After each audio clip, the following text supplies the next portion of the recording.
Floral for spring. Groundbreaking. Happy spring, everyone. Welcome and welcome back to Be Extra. This is a knitting podcast by Stephanos. I'm Stephanos. I'm coming from New Jersey, Central Jersey. And today is Saturday, April 19th at 7:57 p.m. I was going to skip another week to record the episode. However, I feel like I have some stuff to update, so I decided to record the episode, although it took me a while to get the, how do I say it, the, I guess, energy or power or willingness or whatever it is to record. It really is, it takes a lot to record an episode, by the way, but because I have things to update, it makes it a little bit easier. It's just setting up everything and then with the timing, and it's so nice today. So in the East Coast of the United States right now, it's pretty spring, beautiful spring weather. So I've been, staying outside after the gym this morning, and the temperature went up to 80 something Fahrenheit, but then it went down a little bit in the afternoon, in the evening. So after I got back home, I decided, all right, let me just prepare everything, the lightings and everything to record. But then anyway, it took a while, but I don't know why I continue talking about that. But here we are, the next episode of Be Extra Knitting. I think I will title this Dishcloths episode. Now, with that, I have, in the knitting department, I have 5 finished objects to share, 1 work in progress to talk about, and then 1 future work to discuss. And let's just start with that. And what else? Before, where do I want to start? Well, I made a note this time. But I think I want to talk a little bit of non-knitting related stuff before going to the knitting. So I last recorded 3 weeks ago, and since then, what has happened? So last time I just came back from Italy for a vacation. Since I got back, work has been really crazy. So I've been just working and hanging out with some friends. Now, some of the finished objects. Oh, actually, did I say 1, 2, 3, 4, 5 finished? I actually have 6. So, the finished objects that I'm going to discuss, it's related to the hanging out event that I had between the previous episode and now. I think we can start there. I'm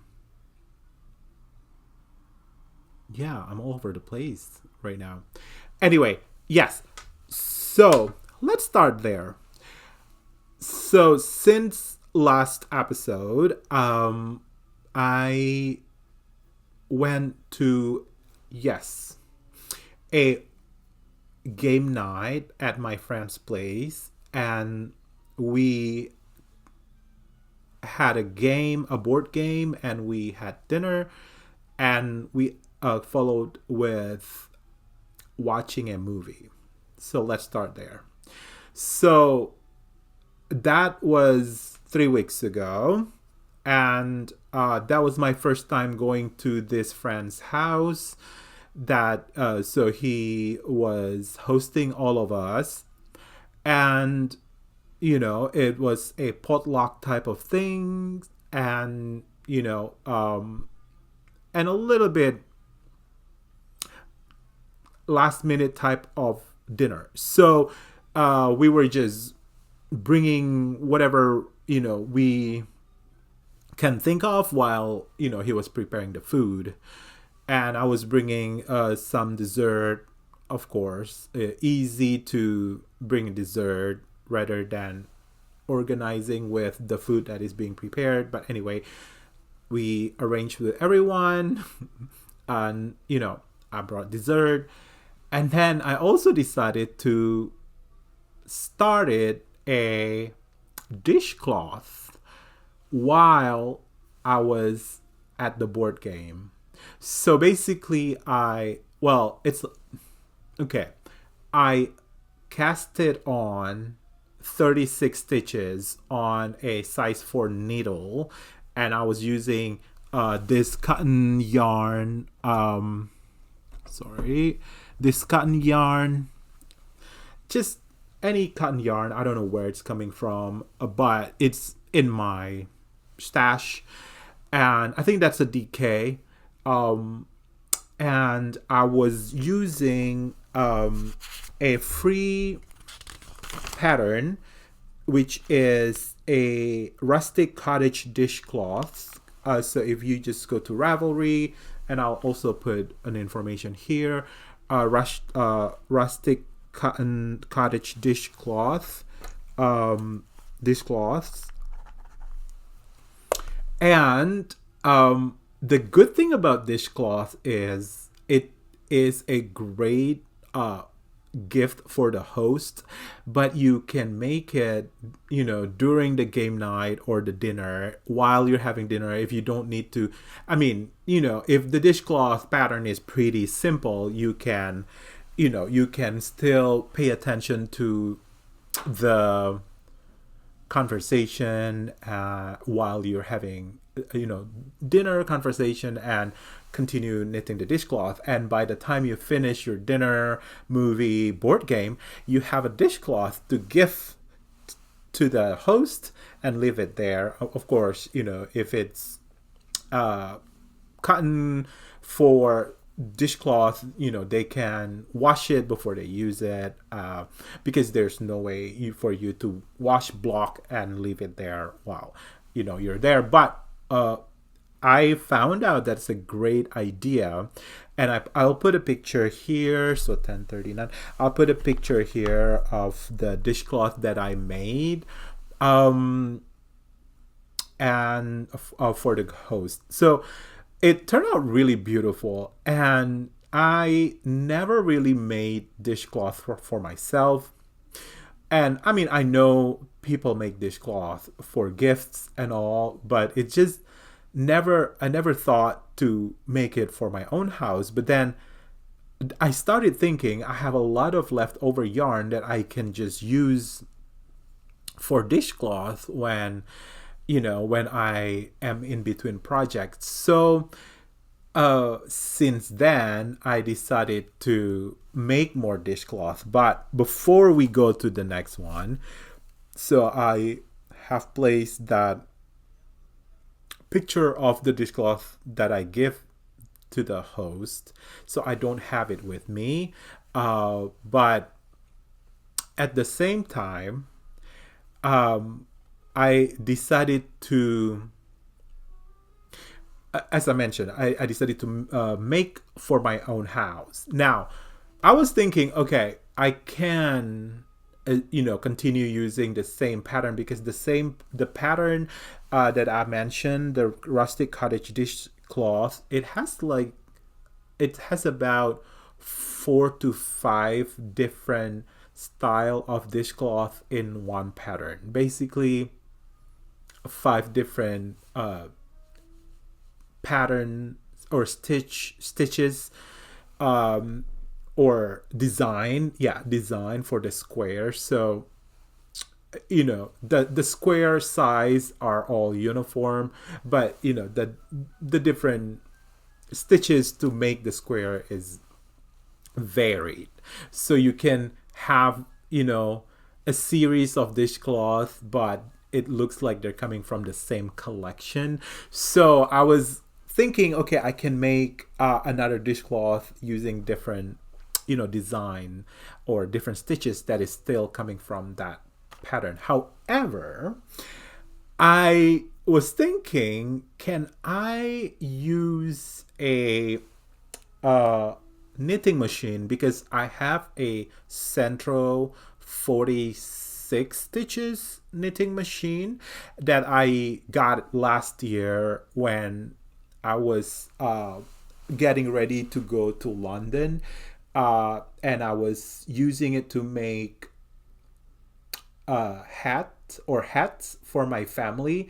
And you can, if you would like to see the video, you can go back to my December video, and I showed the process of making a hat using the Centro knitting machine. But here, for this dishcloth project, I decided to look up some YouTube video. So YouTube is a great resource for learning things, hobbies, or whatever you can think of, and especially knitting. I mean, that's exactly how I started knitting. Just YouTube, how to cast on, how to do knit, purl, design a sweater, stick a sweater, and stuff like that. So anyway, I Google advanced stitch using Centro knitting machine, and one account came up, and the account is called Crafty Kaz. So I'll put it here too. 1451 Crafty Kaz, and she has a lot of hat pattern using the Centro machine, but kind of not just a stockinette stitch. So one of them is called the Winter Waffle Beanie, and basically, so I suggest you go to their YouTube and then check it out. And then especially if you have the Centro knitting machine, but basically this stitch is you yarn over 2 needles, and then for the fancy stitch part, so there's the one row, you have to yarn over 2 needles, all over the 46 needles, and then the next 2 rows just regular knit, and then you repeat that. So with that, it makes some sort of lacy effect to the knitting, and it is beautiful. So I'll show you the product, but before I show you the product, I'll show you what the Centro knitting machine looks like. So this is the machine. So it has, so if you have not used this before, basically you see that this guys right here, these are the needles that catches needles that catch the yarn as it goes, and the yarn goes through here, feeder, and then there is what do you call, like a counter if you're working on the tube. They call it either, it can make either tube, like, or in a circular knitting, or panel or flat knitting. And this one is 46. So there is also another brand, Addy, that is also that has also a knitting machine like this, and the stitch counts is only two stitches or two needles. The difference is only two needles. So this one is 46. Addie is 48, I think. But you can always Google it. Anyway, so I practiced, with that, and those are my next finished objects. So I made four what do you call this, dishcloth, using that YouTube account, the Crafty Kaz. And I think there's one also, another one that is not coming from Crafty Kaz. I have to look up, but mostly the Crafty Kaz is the one that really started me in making fancy stitches, fancy stitch, what do you call it, dishcloth. Now, this is the first ever of the fancy stitch that I mentioned. So as you can see here, you see how this open, kind of lacy thing, and that's the one that is where you yarn over two needles over and over for that row, and then the next one you just do stitch.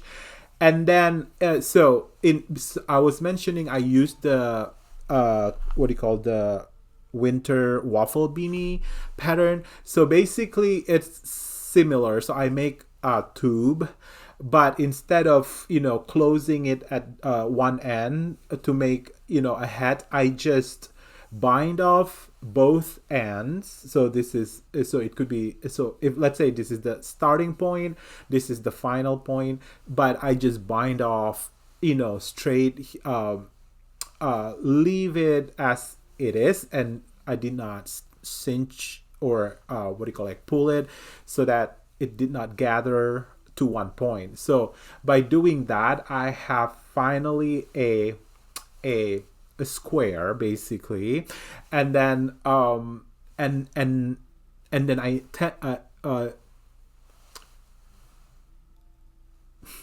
what's the word? My intention is to use this in the kitchen. So even though I call it dishcloth, maybe, so this one is cotton, but I can also use this as a pot holder or whatever. So I just leave it in the kitchen, and also since then I make, so this one I did not do any loop to hang. So the next one I decided to add a loop and use a different color, but basically the same technique. You see how cute it is, and it's really fast. I think you can make this in 30 minutes from start to finish, because at the end you need to manually bind off using crochet needle, so not everything is in the machine. So with that, I think from start to finish it took about 30 minutes per dishcloth. So if one night I come home and I wanted to just make one before I go back to my main project, I can spend about 30 minutes and then I have one. And this one I decided to add a hook, so then I can just hook it in my kitchen. And my kitchen is a white kitchen. The color is white. So having this different color on, the different drawer, outside of the drawer, it gives accent colors to my kitchen. And then the next one, so this basically the same thing, but I was thinking, can I use wool? This one is Sunnis garn. So this is a leftover yarn that I made for my batik design sweater. And it turned out so beautiful. Now I Google, do people actually use wool for dishcloths? And yeah, there are, wool dishcloths out there. It is sustainable. It is it has the properties of wool, and you know, a lot of people will say, oh, you know, you should not use wool for dishcloths because the wool could what do you call it, fuse together. Oh my god, I'm blanking the word, but felt. But I mean, this is a superwash wool, so it will not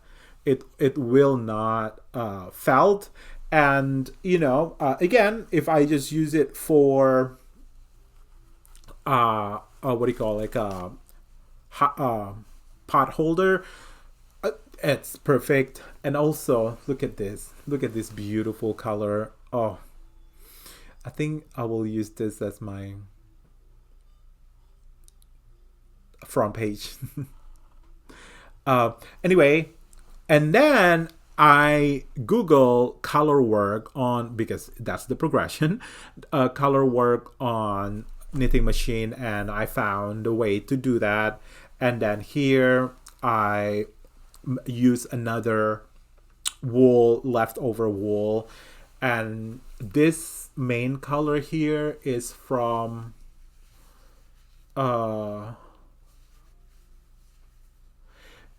it's a naturally dyed yarn. She's from Ohio. I'll find the information, but I used this for my birthday sweater design. It's my own design. And this one is, I think, from Knit Picks, this purple one. And then this one, I forgot what this is. But anyway, this one I make it long, so you know, if I wanna take something from the oven, and then, you know, let's say it's a pan in the oven, I can grab it using two of these. I mean two hands using one of these. But anyway, so those are my dishcloth finished object, dishcloth as finished object. Now, as I was getting ready to record this, I looked up at Instagram, and I was scrolling through Instagram, and I found the guys from Fiber Hustle. So it's Fiber Hustle on Instagram. They're going to start is it a knit along or some sort of event where you make dishcloths with them, and then you can share your, you know, dishcloth picture, and then I don't know if there will be prizes or whatnot, but it's a community where you share your progress or project. I mean, I suggest if you're making dishcloth, and if you are interested in connecting with them, go to the Fiber Hustle Instagram.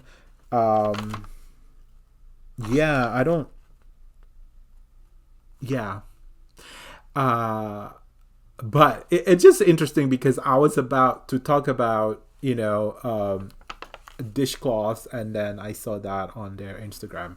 What is their Instagram? Let me check. I will put it in there anyway. But it is at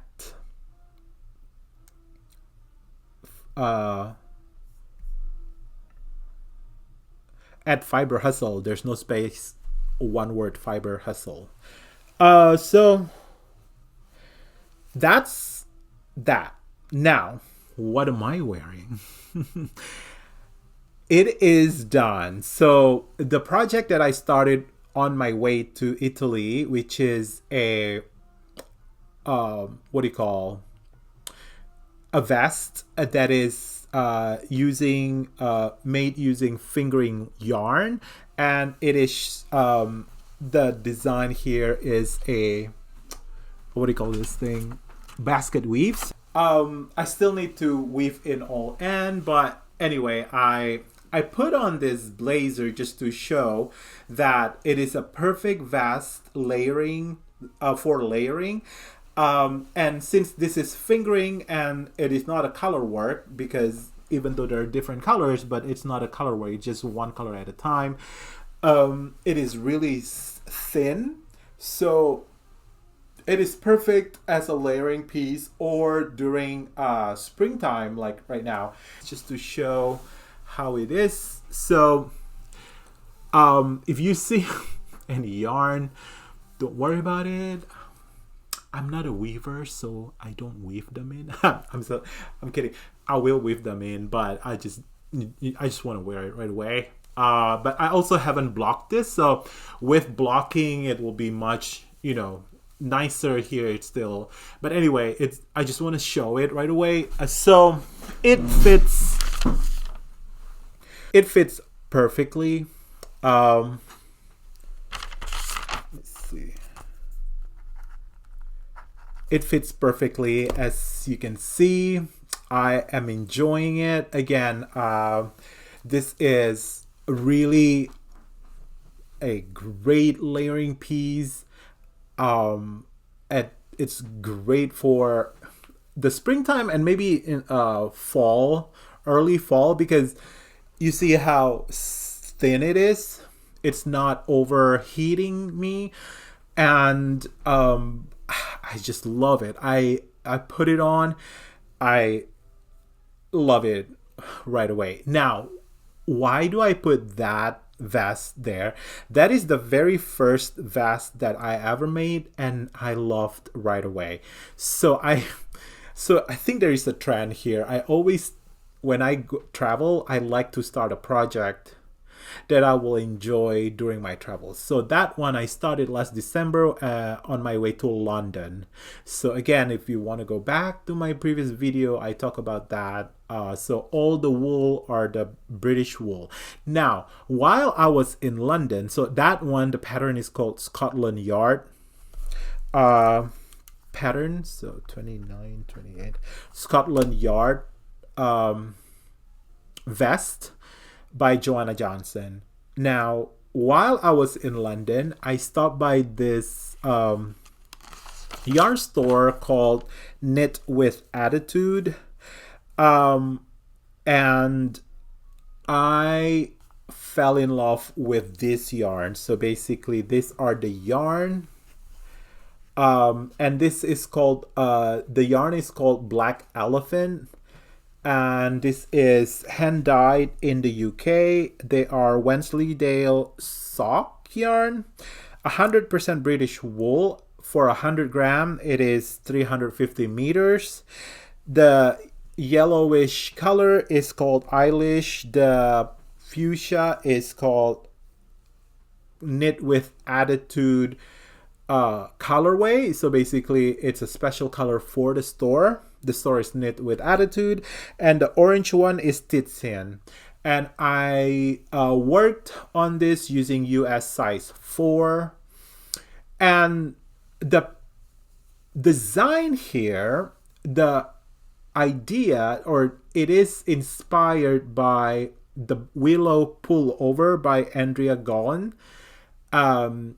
On Ravelry, if you would like to check that out. The thing is, that pattern is written for DK, and I wanted it in fingering. So I figured out by looking up basket weave stitch from a stitch book or dictionary, and then put it on a vast pattern, and then this is how it turned out. So I am, again, I cannot say enough how much I love this. I enjoy it, and I did not know I would love basket weave stitch this much. I thought it will be looking too, it will make me thicker, because like it has a 3D effect, right, this basket weave, and I thought this 3D effect will make it a little bit, I don't know, like much bigger. So I did not think I would look good on it, but it's perfect. Yeah, so that's what I have finished since last time and what I'm wearing. And yeah, I guess this is going to be a pretty short uh what do you call it, episode. But anyway, going back to the dishcloth, I still don't have the next project in mind to do. I do have some yarn I want to start working on. Uh, but they're going to be another fingering sweater. So they're going to be a 3 week to 1 month, or maybe even 1.5 month project. And the thing is, I like fingering weight yarn, but if I don't have any inspiration in mind of what to make or what to do with them, I rarely will cast on a, a project. And then another thing, I am a monogamous knitter, so I really don't, well, except for one, which I will talk about, one project, but I keep that project alive, meaning I will never bind off that project because a couple of reasons. One of the reason is I want to see my progression, my knitting progression since I started knitting. So I started that living project that is always going to be alive when I started knitting a lot, and I just keep it there, and then I knit a couple rows every now and then and see how I have changed in terms of my knitting uh, tension or knitting ability, and it's just nice to see it. So I mean I can show you. So my lord, what is happening here? Okay, that's it is. So the project is a blanket. So let me just get up again. So this blanket, it even is, anyway, don't worry about the hole there. Um, I started when I just started knitting. I'll, you see there's some holes here. I Anyway, I'll fix that. But you see how you can tell initially it's really loose, but I mean this is black, so you cannot really tell. But I can tell how my knitting was. It was really loose, but now it's much tighter. But then uh, I figure out how to kind of adjust my tension if I want to match my previous knitting. But it's going to be a huge. I think it's queen size. I'm making it as a queen size blanket, and it's pretty much like halfway there. So, and also this is just what do you call acrylic yarn. So um I think the bottom one is a wool yarn from Michaels or something, one of those wool blend. And I think the the whole comes from, I don't know if it's being eaten or I don't know. But it's not a problem. I can fix it. I can make design on it or something. I don't know. So that is the only other project that will never be bound off. So even though I say monogamous, technically there will always be another project, that project that is still on needle while I'm working on another one. But I always keep just one project that I want to finish before I go to the next one. Why am I talking about that? Yeah, I don't know. Anyway, dishcloth. Yes. So again, if you would like to join they call it the annual Dishcloth revolution, and it will start April 23rd until April 30th. And I think there's a Zoom. So if you want to go to the Zoom, go to their Instagram, Fiber Hustle again. I might join them for the Zoom. Who knows? What else? Yes. So, okay.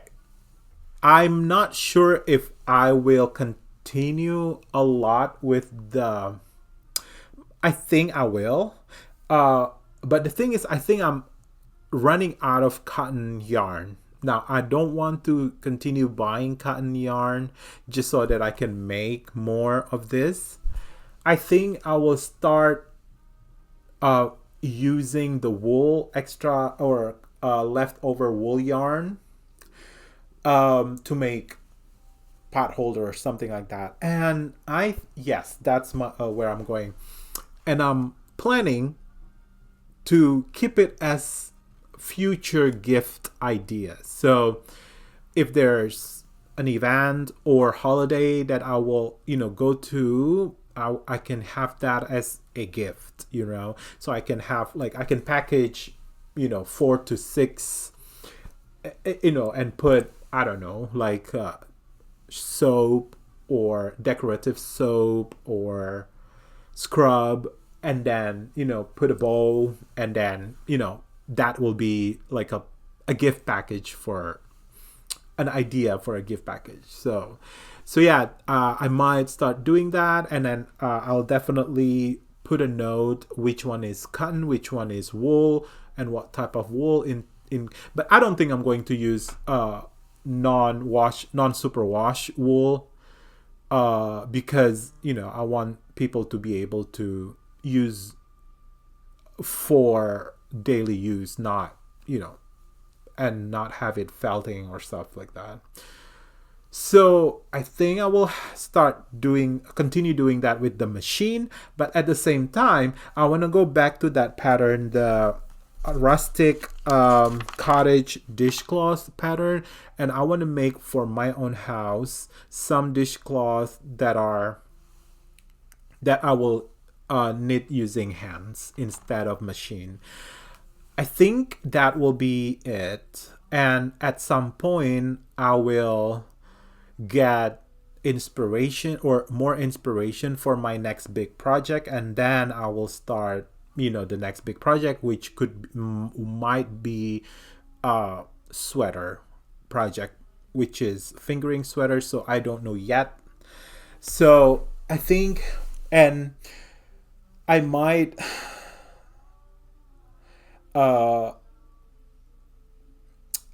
record or publish a new episode another 3 weeks. I think 2 week time or 2 weeks frequency, every 2 weeks, the frequency is a bit too much.